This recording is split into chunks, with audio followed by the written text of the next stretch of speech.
আজকে সন্ধ্যেবেলা চাউমিন করে মেজি গবুকে সেবা দিল, সেই প্রসাদ আমরাও খেলাম। তো চলো বেশি না বকে আজকের ব্লগটা শুরু করা যাক। সকালবেলা গেছিলাম বাবার মন্দিরে, বাবার মন্দির থেকে পুজো করে বাড়িতে আসার পরে বসে পড়েছিলাম খেতে। আজকে সকালে খেয়েছিলাম পান্তা, আর তার সাথে ছিল আলু ভাজা। খাওয়া দাওয়া করে তারপরে গুছিয়ে নিয়েছিলাম একটু খোলাপোতায় যাবো, তাই খোলাপোতায় ভিডিওর পাশে যে ক্যাম্পটা বসেছে ওখানে যাবে। আমাদের যেন কোনোভাবেই কাজ মিটছে না, এই ধরে 3 দিন যাচ্ছি। আজকে যেভাবে সেভাবেও কাজ মিটিয়েই আসবো, সে যাই হয়ে যাক না কেন। ডেটও আর বেশি দিন বাকি নেই শেষ হতে। কিন্তু আজকে গিয়ে একটা জিনিস লক্ষ্য করলাম কি, আজকে একদমই ভিড় নেই। তো সেই জন্য আমাদের কাজটা তাড়াতাড়ি মিটে গেছিলো। ফাইনালি মিটে তো গেছে, এটাই অনেক। আগের 2 দিন যা ভিড় ছিল সেই তুলনায় তো আজকের ভিড় কিছুই না, এটাকে তো ভিড় বলাই যায় না।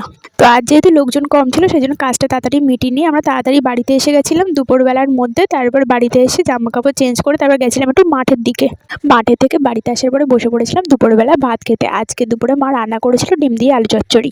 আসলে আজও মাছ কিনতে যেতে পারিনি, সেই জন্য মা যা পেরেছে তাই করেছে, বাড়িতে কোনো সবজি টবজিও ছিল না। তো দুপুরবেলা খাওয়া দাওয়া করে বাড়িতে বসে বসে টিভি দেখছিলাম। তারপরে বিকাল হয়ে গেলে গেছিলাম দিদার বাড়িতে। আজকে আর পড়াতে যাওয়া নেই, তার দিদাও বাড়িতে নেই, তো ভাবলাম দিদার বাড়ি ধাপে গিয়ে একটু বসি। আগের দিন রাতে দিদা গেছে, তো আজকে সকালে একদম উঠোনে ঝাঁট পড়েনি একটা দিনই। তো দেখো উঠোনের অবস্থাটা কি হয়েছে, আমের বোল আর পাতায় পুরো ভরে গেছে। তো যাই হোক দিদার বাড়িতে ধাপে বসে বসে ফোন দেখছিলাম। তারপর সন্ধ্যা হয়ে গেলে বাড়িতে এসেছিলাম। বাড়িতে এসে দেখি মেজি চাউমিন করে গপুকে সেবা দিয়েছে, আমরাও তাই ওই সন্ধ্যেবেলা চাউমিন প্রসাদ খেয়েছিলাম। অনেক দিন হয়ে গেছে আমারও চাউমিন খাওয়া হয় না, তো আমারও একটু চাউমিন খেতে ইচ্ছা হচ্ছিলো। চাউমিনটা দেখতে ম্যাগি মতন হয়ে গেছিলো। তো প্লিজ কেউ খারাপ মন্তব্য করবে না চাউমিনটাকে নিয়ে, কেন ওটা যেমনই দেখতে হোক ওটা এখন প্রসাদ হয়ে গেছে। তো যাই হোক আজকের জন্য এতটুকুই, দেখা হচ্ছে নেক্সট ব্লগে।